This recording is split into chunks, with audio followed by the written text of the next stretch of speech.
ये बड़ी खुशी की बात है। बाकी आपकी सैलरी हम लोग समय से देने की हमने बात कही थी, तो 7 दिसंबर से पहले हमने अपने लिए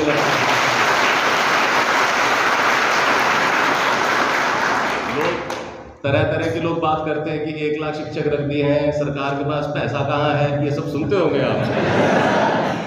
पता नहीं किसने उड़ाया है। आपको तनख्वाह टाइम से मिल जाएगी, ठीक है, और हर महीने मिलेगी। आप ये देखें कि आपने 10 दिन हो गए होंगे विद्यालय ज्वाइन किया, किसी को 10 दिन, किसी को 12 दिन, उसकी तनख्वाह हम लोग 7 दिसंबर से पहले आपको दे देंगे। और दिसंबर की तनख्वाह तो 1 जनवरी को चली जाएगी, क्योंकि ये पहले दिन पहली बार ही जिस तरह मुझे हमारी तनख्वाह मिलती है उसी तरह आपको आपकी तनख्वाह मिलेगी। मैं आपको तनख्वाह समय से भेज दूंगा, आप स्कूल समय से पहुंच जाइए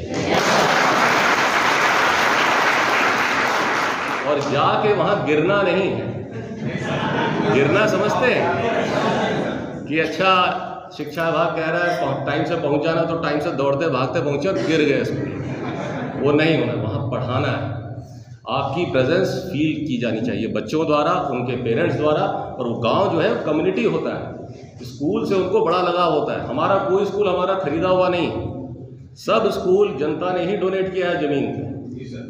कईयों ने मंदिर से हिस्सा काट के दिया है, कईयों ने अपने खेत से हिस्सा काट के दिया है, कईयों ने अपनी हवेलियों से हिस्सा काट के दिया है। आज की नहीं, ये 50-60 साल की बात थी। तो ये ध्यान रखिए कि जाके गिर मत जाइएगा विद्यालय में कि आपने कहा था हम आ गए। आने के बाद पढ़ाना है। और क्या कितनी क्लास लेने का हमने रूल बनाया है? 6 क्लास जो रेगुलर है, कम से कम 6 क्लास। 6 से ज़्यादा ले लें, बहुत बेहतर है। अगर बच्चा पढ़ने को तैयार है तो आपको पढ़ाने में कोई गुरेज नहीं होना चाहिए, ठीक है। अभी मैं देख के आया था बांका में, चूंकि 4 बज गए थे, 4:30 बजे तो क्लास चल रही थी। मिशन दक्ष के बच्चे भी बैठे हुए थे और टीचर भी पढ़ा रहे थे। काफ़ी लोग तो आप ही के बीपीएससी से चयनित हुए थे और नियोजित भी शिक्षक बड़े मन से पढ़ा रहे थे। तो ये बड़ी खुशी हुई मुझे देख के कि सरकार की डायरेक्शंस को तुरंत इम्प्लीमेंट किया गया। आज 1 दिसंबर से मिशन दक्ष लॉन्च किया गया है और लॉन्च करने की मेन भूमिका ये थी कि अब 1 लाख टीचर हमारे इकोसिस्टम में आ गए हैं। तो मुझे बड़ा अच्छा लगा कि आज ही से क्लास शुरू हो गई है। 5-5 छोटे छोटे बच्चों को किनारे ले जाया जा रहा है। वो बच्चे भी बोलते हैं कि हमको पढ़ने में ऐसे अच्छा लगता है। एक क्लास में 60-70 बच्चों को हर मतलब टीचर इंडिविजुअल अटेंशन नहीं दे पाता है, तो उसमें जो कमज़ोर बच्चे होते हैं वो ना सवाल पूछते हैं, बल्कि भयभीत रहते हैं, सहमे रहते हैं, क्लास की घंटी बताते हैं और चले जाते हैं। लेकिन जब वही टीचर वही बच्चे अलग कमरे में बैठते हैं, 5 बच्चे, तो उनका रिस्पॉन्स अलग होता है, उनका बिहेवियर अलग होता है, ठीक। तो इसी चीज़ को हमने आज खुद महसूस किया है।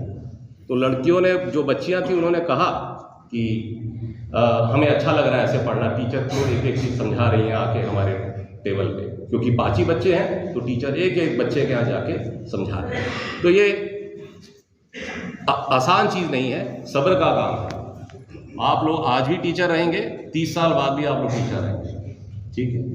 कई अगले 30 साल बाद जब आपका यहाँ शायद रिफ्रेशर कोर्स दोबारा होगा तो आप लोग आपस में मिलेंगे और ये बात करेंगे। हम लोग तो नहीं रहेंगे, लेकिन आप लोग ये याद रखेंगे कि इस तरह से आपने ट्रेनिंग की, इस तरह से पढ़ाई की। ये जो 1 लाख टीचर अभी आप लोग आ गए और 1 लाख टीचर और दिसंबर के अंत तक आ जाएंगे, जैसा अगर बीपीएससी रिजल्ट निकाल देती है। दूसरे राउंड की जानकारी तो होगी, आप में से कई लोगों ने डाला होगा, अप्लाई किया होगा, ठीक, अच्छी बात। तो दूसरा राउंड भी आ जाएगा तो 1 लाख टीचर और आ जाएंगे। ये 2 लाख टीचर एक गेम चेंजर साबित होंगे। और शिक्षा में कोई भी चेंज तुरंत नहीं दिखेगा, 10 साल बाद दिखेगा। हम लोग नहीं रहेंगे, लेकिन आप लोग रहेंगे और आप लोग महसूस करेंगे उस चीज़ को कि हमने पहले, आप लोग में से अधिकांश तो बिहार के ही हैं, तो आप देखिएगा कि कैसे गांव का बिहेवियर चेंज होता है अगर शिक्षा ठीक से दे दी। आप लोग पीढ़ियां बनाते हैं और आप चाहें तो पीढ़ियां बर्बाद भी कर सकते हैं। अगर आप नहीं पढ़ाएंगे तो पीढ़ियां की पीढ़ियां बर्बाद हो जाती हैं, ठीक है। तो मुझे बड़ा खुशी हो रही है देख के कि आप लोग पूरे जोश में हैं। मैं यही दुआ करूंगा कि आप लोग इसी जोश को मेंटेन रखें।